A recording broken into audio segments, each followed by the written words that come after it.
Bienvenidos a Guía Urantia. Hoy vamos a explorar juntos una de las historias más extraordinarias y conmovedoras jamás contadas, el origen de la humanidad según el libro de Urantia.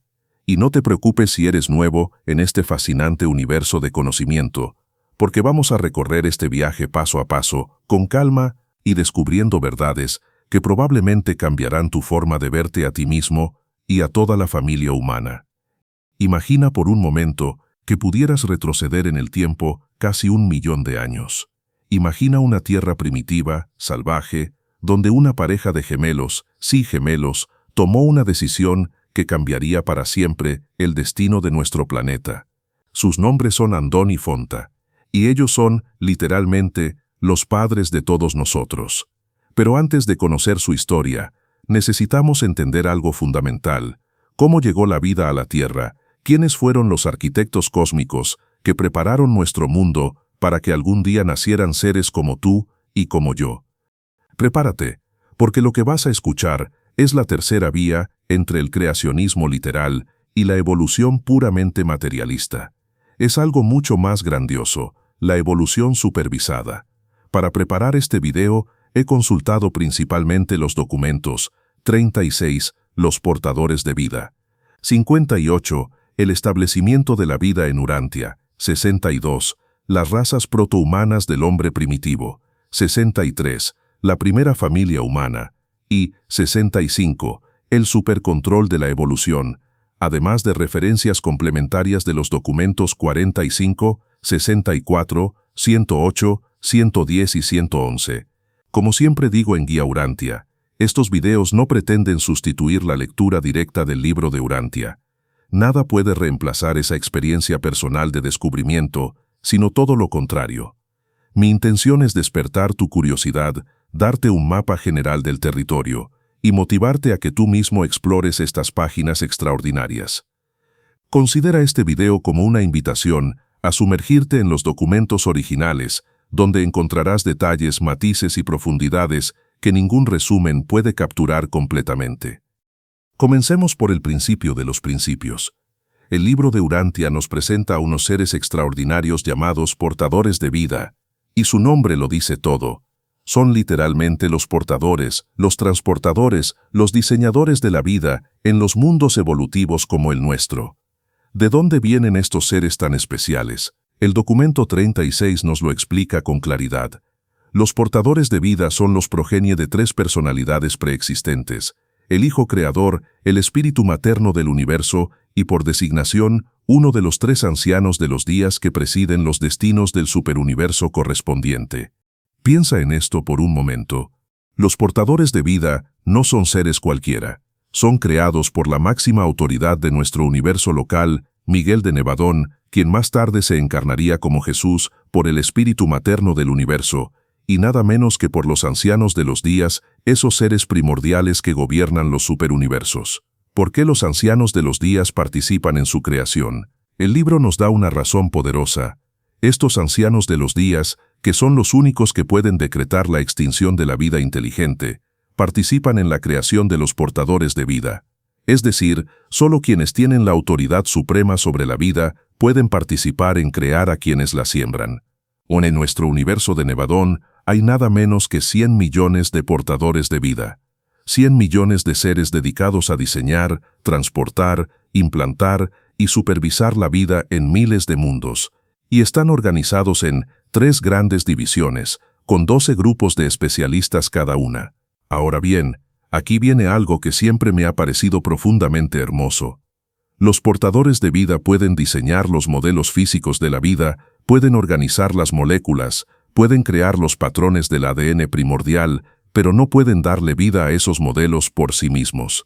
El documento 36 nos dice: los portadores de vida pueden organizar las formas materiales o modelos originales físicos de los seres vivientes, pero es el espíritu el que provee la chispa inicial de la vida y concede la dotación de la mente.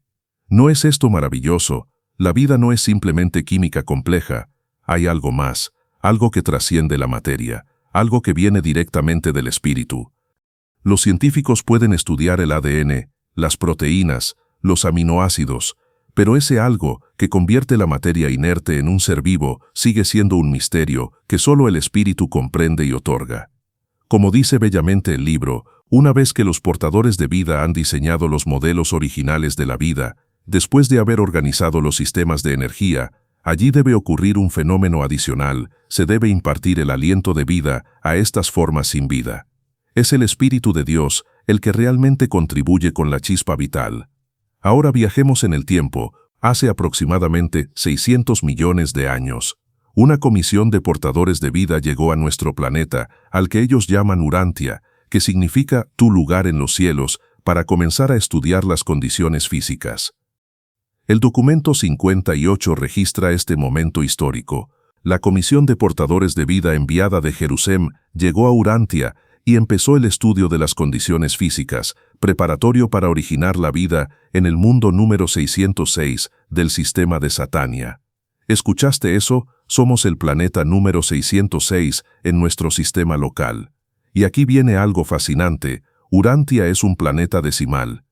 ¿Qué significa esto? Que aproximadamente 1 de cada 10 planetas se designa como mundo experimental, donde los portadores de vida pueden intentar modificaciones y mejoras a los diseños estándar de vida. El libro lo explica así. En toda Satania existen solamente 61 mundos similares a Urantia, planetas de modificación de la vida. Aproximadamente un mundo de cada 10 se designa como planeta decimal. Se asigna a un registro especial de los portadores de vida, y en tales planetas se nos permite emprender ciertos experimentos de vida. Así que somos especiales. Somos un laboratorio cósmico de la vida, y esto explica algunas de las peculiaridades de la evolución en nuestro mundo.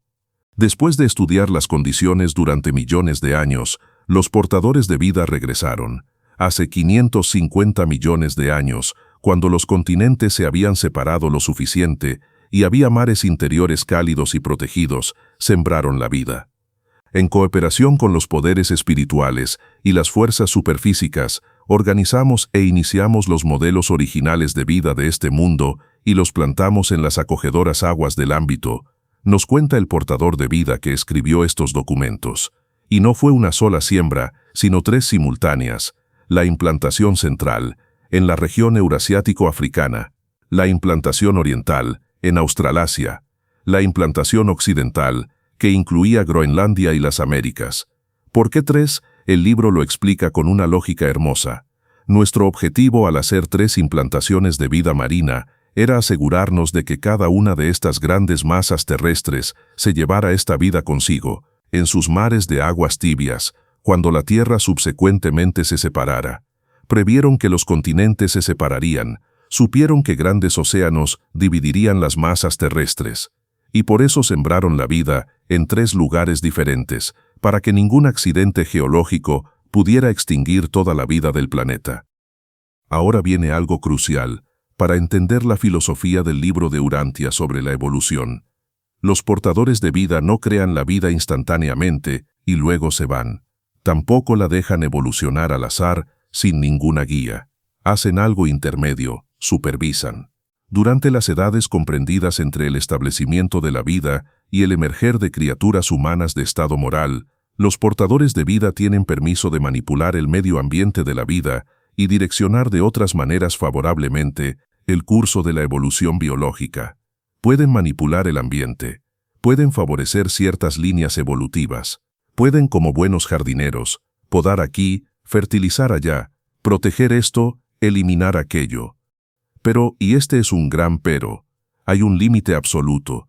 Cuando los portadores de vida que operan en un nuevo mundo consiguen producir el primer ser volitivo, con el poder de la decisión moral y la elección espiritual, en ese preciso momento se completa su tarea, se termina su obra, el momento en que aparece un ser con libre albedrío, con capacidad de elegir entre el bien y el mal, los portadores de vida deben retirarse.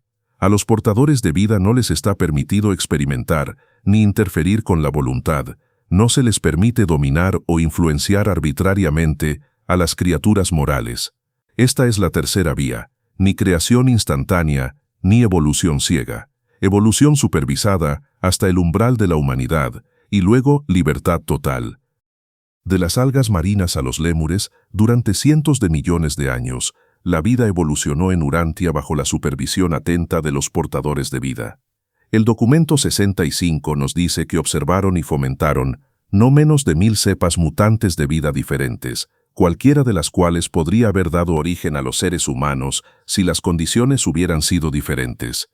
El portador de vida que escribió estos documentos describe la evolución con palabras poéticas, la historia del ascenso del hombre a partir de las algas marinas hasta el señorío de la creación terrestre. Es, en efecto, un romance de la lucha biológica y de la supervivencia de la mente.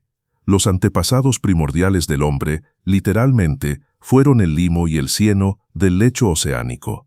Del limo al pensamiento, de las algas a la adoración. Este es el viaje que vamos a recorrer ahora, paso a paso. Hace poco más de 1 millón de años, algo extraordinario sucedió en una península que se extendía desde Asia hacia el mar. El documento 62 lo describe así: aparecieron repentinamente los mamíferos protohumanos mesopotámicos, los descendientes directos del tipo de lémur norteamericano, de los mamíferos placentarios. ¿Cómo eran estos primeros casi humanos? Eran criaturas pequeñas, de cerca de 1 metro de altura, peludas y ágiles. Podían ponerse erguidas con facilidad, aunque preferían andar a 4 patas. Tenían pulgares oponibles primitivos y eran carnívoras, a diferencia de los monos. Pero lo más notable era su cerebro. Tenían cerebros más grandes para su tamaño que cualquier animal existente hasta entonces. Eran altamente curiosos, sentían alegría al lograr éxitos, eran tiernos en sus relaciones familiares y muy cariñosos y leales a su pareja. Durante más de 1000 años, esta especie mejoró gradualmente, hasta que un día sucedió algo especial. En la copa de un árbol, una pareja de mamíferos protohumanos tuvo gemelos, pero estos gemelos eran diferentes. En comparación con sus antepasados, eran criaturitas verdaderamente hermosas. Tenían poco pelo, medían más de 1.20 metros de altura, y lo más importante, tenían pulgares oponibles de funcionamiento casi perfecto. Caminaban erguidos, sus pies estaban casi tan bien adaptados para caminar como los de los humanos modernos. Estos hermanos gemelos se aparearon entre sí, algo común en las primeras etapas evolutivas, y tuvieron 21 hijos superiores. Formaron el núcleo de una nueva especie, los mamíferos intermedios. Y aquí viene un detalle que muestra cómo funcionaba la supervisión evolutiva.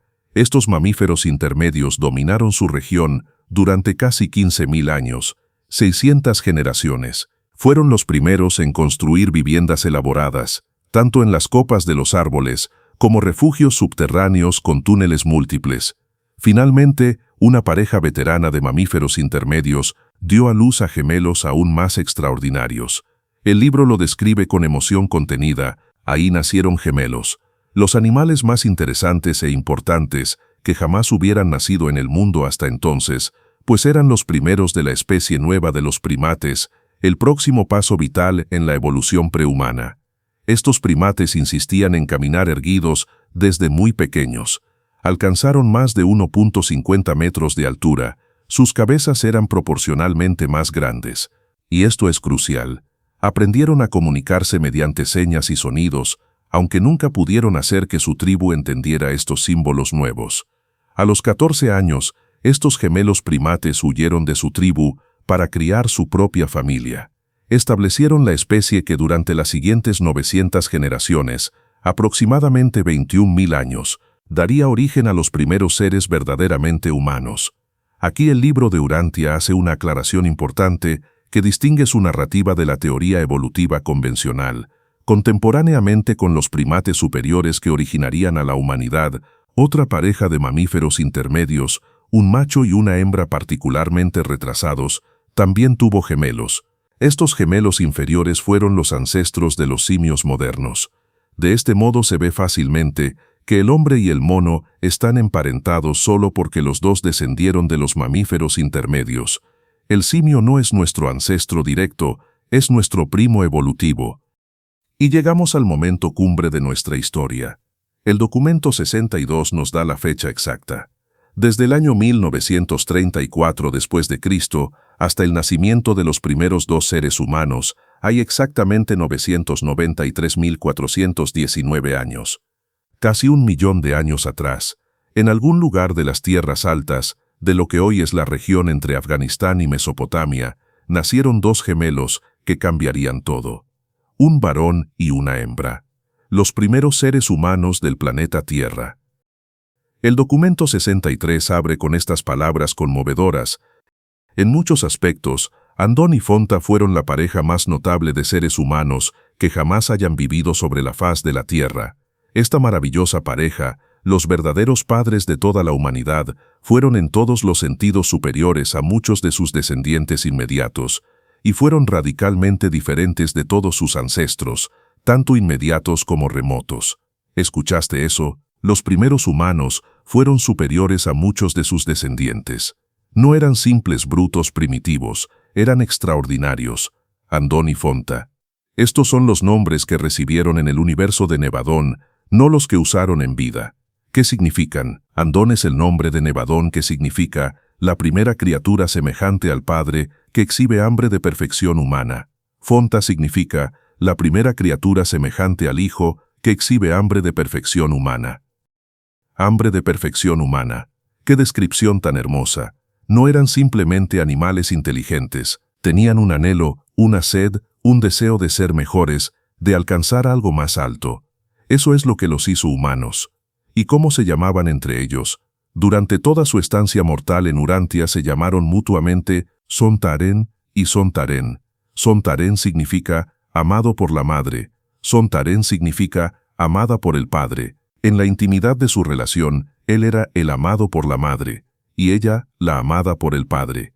Nombres tiernos, cariñosos, que hablan de amor familiar, incluso en el amanecer de la humanidad. El libro nos da detalles sorprendentemente específicos. Ojos negros, tez morena, un tono intermedio entre amarillo y rojo. La melanina era el pigmento original de la piel humana. Se parecían más a los esquimales actuales que a cualquier otro grupo humano viviente. Tenían pulgares perfectamente humanos.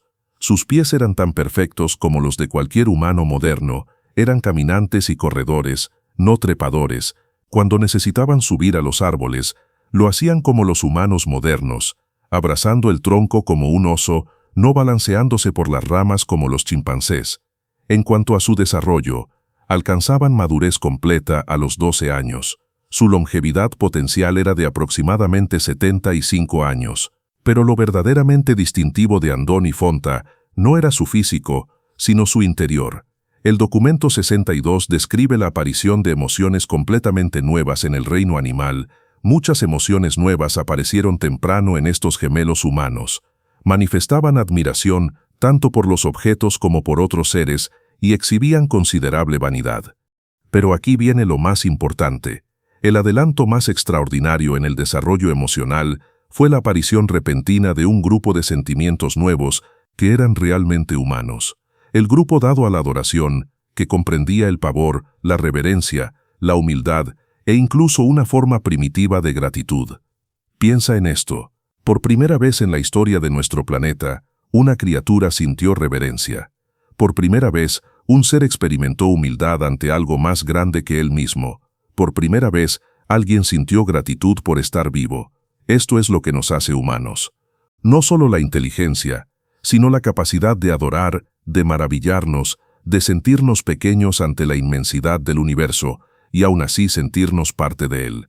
Y ahora llegamos al momento más decisivo en la historia de nuestra especie. El documento 62 lo describe con detalles que revelan cuán importante fue este evento. Cuando tenían alrededor de 9 años, un día brillante se alejaron río abajo y celebraron una conferencia trascendental. Toda inteligencia celestial estacionada en Urantia, incluyéndome a mí, estaba presente como observador de las transacciones de esta cita del mediodía. ¿Te imaginas la escena? 2 niños de 9 años, sentados junto a un río, bajo el sol brillante, conversando, y observándolos, invisible pero presente, toda una asamblea de seres celestiales conteniendo el aliento. ¿Qué decidieron en esa conferencia? En este día significativo llegaron a convenir en que vivirían el uno con el otro, y el uno por el otro, y este fue el primero de una serie de tales convenios que, por fin, culminaron en la decisión de huir de sus compañeros animales inferiores y emprender un viaje hacia el norte. No actuaron por instinto, reflexionaron, discutieron, tomaron una decisión deliberada. Y esa capacidad de decidir, de elegir un camino basándose en la reflexión y no solo en el impulso, es lo que los convirtió en humanos. Para entender qué pasó en ese momento, necesitamos conocer un concepto crucial del libro de Urantia. Los 7 espíritus ayudantes de la mente son como circuitos cósmicos de inteligencia que van activándose progresivamente en las criaturas a medida que evolucionan. Los primeros 5, intuición, entendimiento, valor, conocimiento y consejo, ya funcionaban en los ancestros animales de Andón y Fonta. Pero los 2 últimos son especiales. Imaginen nuestro regocijo un día. Los gemelos tenían alrededor de 10 años, cuando el espíritu de adoración hizo su primer contacto con la mente de la gemela y, poco tiempo después, con la del varón. El espíritu de adoración, por primera vez en la historia de nuestro mundo, una criatura fue capaz de reconocer algo superior a ella misma y sentir reverencia hacia ello. Y cuando al año, resolvieron finalmente, como resultado de un pensamiento meditativo y de una decisión basada en un propósito, huir de la querencia y viajar al norte, entonces comenzó a funcionar el espíritu de la sabiduría en Urantia y en estas 2 mentes ahora reconocidas como humanas. El espíritu de sabiduría. La capacidad no solo de conocer, sino de usar ese conocimiento para tomar decisiones morales significativas. Cuando Andón y Fonta tomaron su decisión de huir hacia el norte, algo extraordinario sucedió en los cielos. Un mensaje fue enviado desde Salvington, la capital de nuestro universo local, a los portadores de vida en Urantia. Comunicamos la afirmación del gran gusto en Salvington, Edentia y Jerusalén, en honor del registro en la sede central de Nevadón, de la señal de la existencia en Urantia, de la mente volitiva. Y el mensaje continuaba. La mente humana ha aparecido en 606 de Satania, y estos padres de la nueva raza serán llamados Andón y Fonta. Y todos los arcángeles oran para que estas criaturas sean rápidamente dotadas con la presencia personal del don del Espíritu del Padre Universal. ¿Captas la magnitud de esto? El universo entero celebró, los arcángeles oraron, y Urantia fue oficialmente registrada como un mundo habitado por criaturas con voluntad moral. Hace solo 993.408 años que Urantia se reconoció formalmente como planeta de habitación humana en el universo de Nevadón. Tomar la decisión fue una cosa, ejecutarla fue otra muy diferente. El documento 63 nos revela los temores que estos 2 jóvenes tuvieron que superar.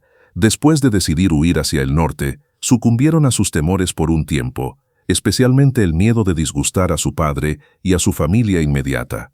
Sucumbieron a sus temores por un tiempo, especialmente el miedo de disgustar a su padre y a su familia inmediata. Vislumbraron ser atacados por parientes hostiles y así reconocieron la posibilidad de encontrar la muerte a manos de sus ya celosos compañeros de tribu. Eran adolescentes, enfrentando una decisión que los separaría de todo lo que conocían. Temían la reacción de su familia, temían los ataques de los miembros celosos de su tribu, temían la muerte, pero algo los impulsaba hacia adelante, un vago sentimiento de ser algo más que simples animales. El libro nos regala un momento de intimidad profundamente humano, y fue en este nuevo hogar entre las copas de los árboles, una noche después de haber sido despertados por una violenta tormenta, y mientras se abrazaban temerosa y tiernamente, que finalmente y completamente decidieron huir del hábitat tribal y de los hogares en los árboles. Visualiza la escena, la lluvia golpeando las hojas, los truenos retumbando, 2 jóvenes abrazándose con miedo y ternura en la oscuridad, y en ese momento de vulnerabilidad compartida, tomando la decisión definitiva de partir hacia lo desconocido. Antes de poder ejecutar su plan, la tragedia golpeó. El libro nos cuenta con emotividad controlada. Poco tiempo antes de su partida de su bosque natal, perdieron a su madre en un ataque de los gibones. Aunque no poseía su inteligencia, tenía un digno afecto mamífero de alto orden por su descendencia, y sin miedo dio su vida en el intento de salvar a la maravillosa pareja. Una madre que murió protegiendo a sus hijos. Un amor maternal que trascendió las diferencias de inteligencia.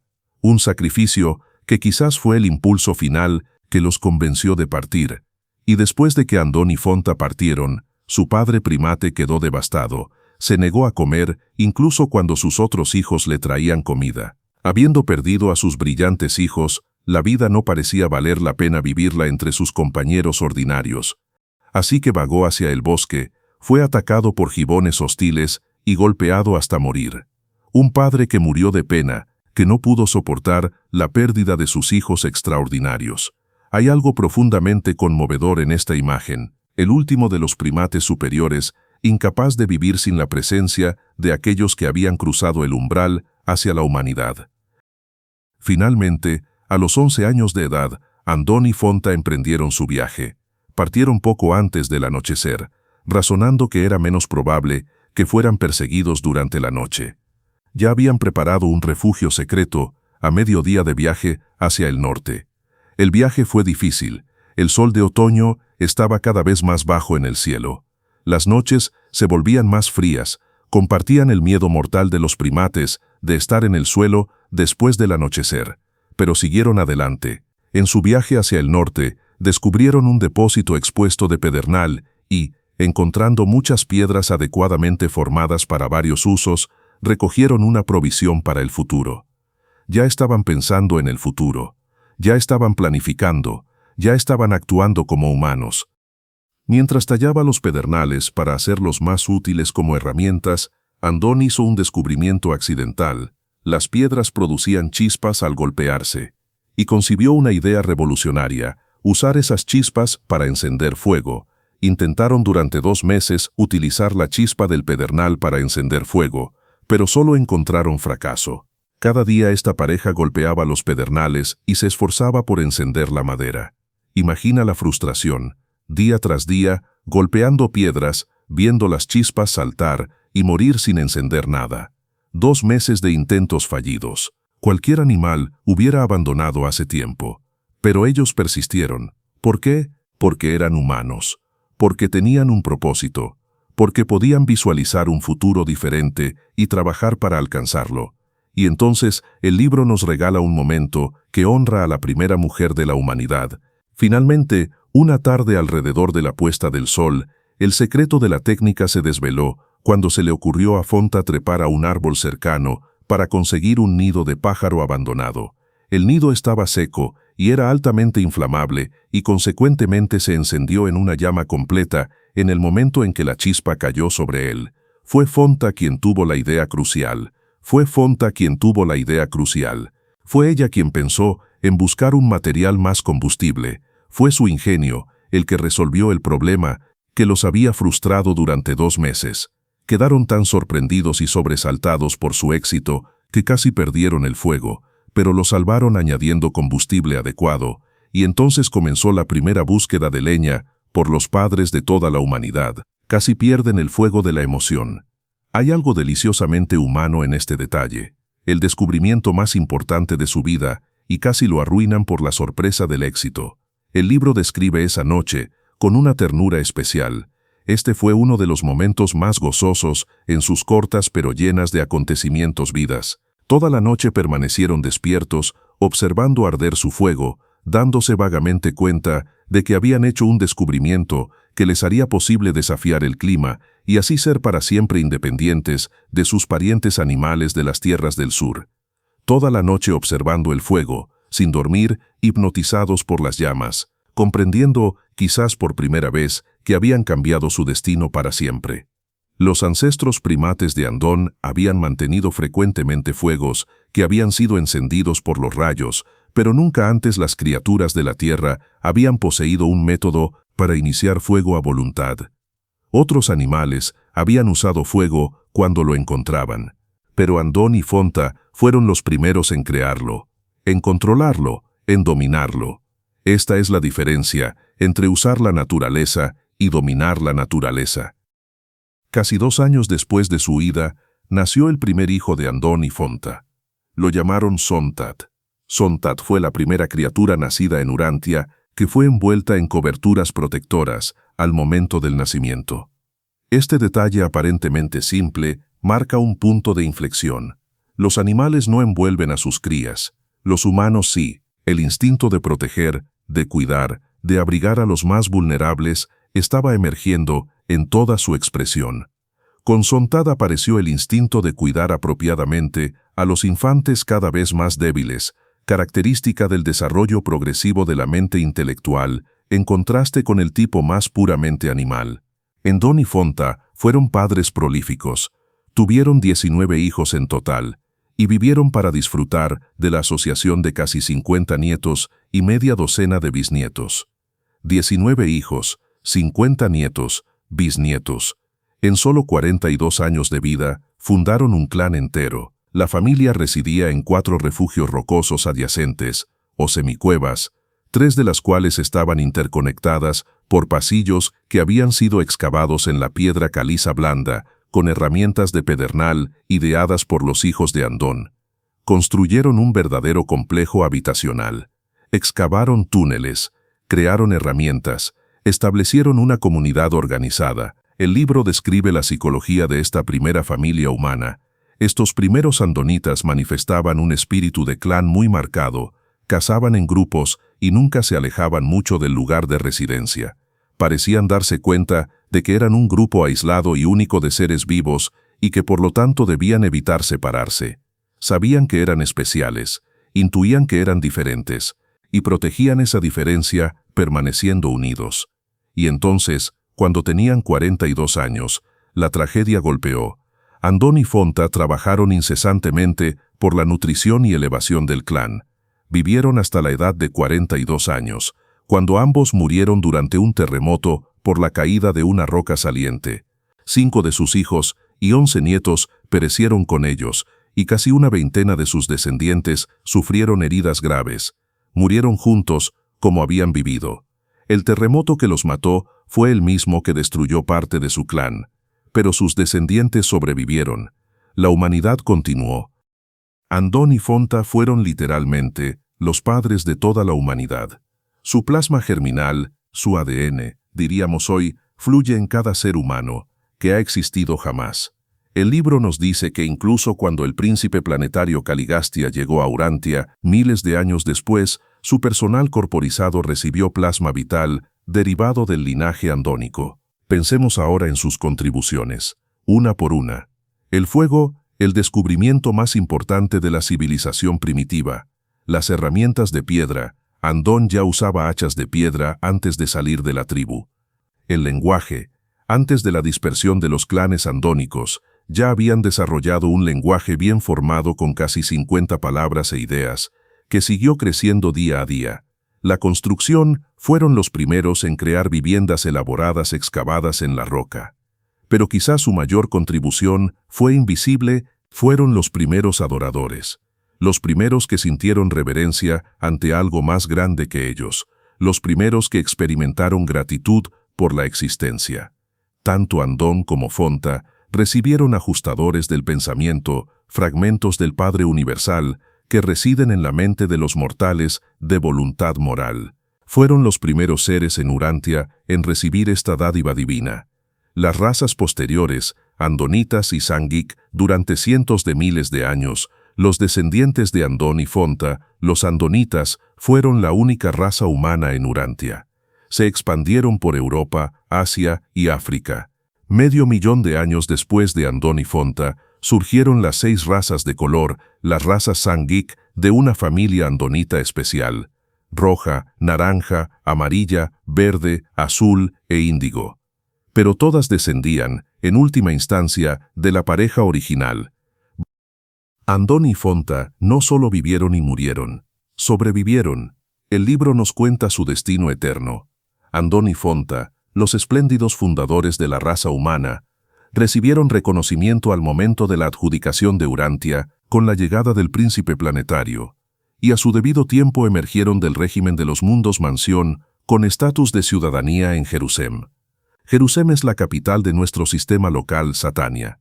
Andón y Fonta, después de progresar por los mundos de resurrección, alcanzaron la ciudadanía en la sede de gobierno de los 619 mundos habitados de nuestro sistema. En Jerusalén, tanto Andón como Fonta fueron fusionados con sus ajustadores del pensamiento, al igual que varios de sus hijos, incluyendo a Sontad. La fusión con el ajustador es el momento en que un mortal ascendente se une eternamente con el fragmento del Padre que habitó en su mente. Es la garantía de vida eterna, la confirmación de que la personalidad sobrevivirá para siempre. ¿Y qué hacen ahora Andón y Fonta? El libro nos da una respuesta conmovedora. Poco después de su llegada a Jerusalén, recibieron permiso del soberano del sistema para regresar al primer mundo mansión, a servir con las personalidades morontiales que dan la bienvenida a los peregrinos del tiempo de Urantia a las esferas celestiales. Piensa en esto. Los primeros padres de la humanidad eligieron servir dando la bienvenida a sus descendientes cuando estos resucitan después de la muerte. Cada ser humano que muere en Urantia y despierta en los mundos de resurrección es recibido por Andón y Fonta. Han sido asignados indefinidamente a este servicio, indefinidamente para siempre, dando la bienvenida a sus hijos, generación tras generación, era tras era. Su conocimiento de nuestra historia, aunque nunca se les ha permitido regresar a Urantia, están al tanto de la historia de la raza que fundaron. Saben todo lo que ha sucedido, conocen los triunfos y las tragedias. El libro menciona específicamente, se afligieron por la traición de Caligastia, cuando el príncipe planetario se unió a la rebelión de Lucifer. Se entristecieron por el fracaso adámico, cuando Adán y Eva fallaron en su misión de elevar biológicamente a la humanidad. Pero se regocijaron excesivamente cuando se recibió el anuncio de que Miguel había seleccionado su mundo como el escenario de su otorgamiento final. Miguel de Nevadón, el hijo creador de nuestro universo, de entre millones de mundos, para encarnarse como Jesús de Nazaret. Y Andón y Fonta se alegraron profundamente de que su mundo, el mundo que ellos habían inaugurado como morada humana, fuera honrado de esta manera. Hay un detalle final que me parece profundamente conmovedor. Buscaron enviar saludos a Urantia en conexión con estas revelaciones, pero esta petición les fue sabiamente denegada. Andón y Fonta quisieron enviar un mensaje a sus descendientes.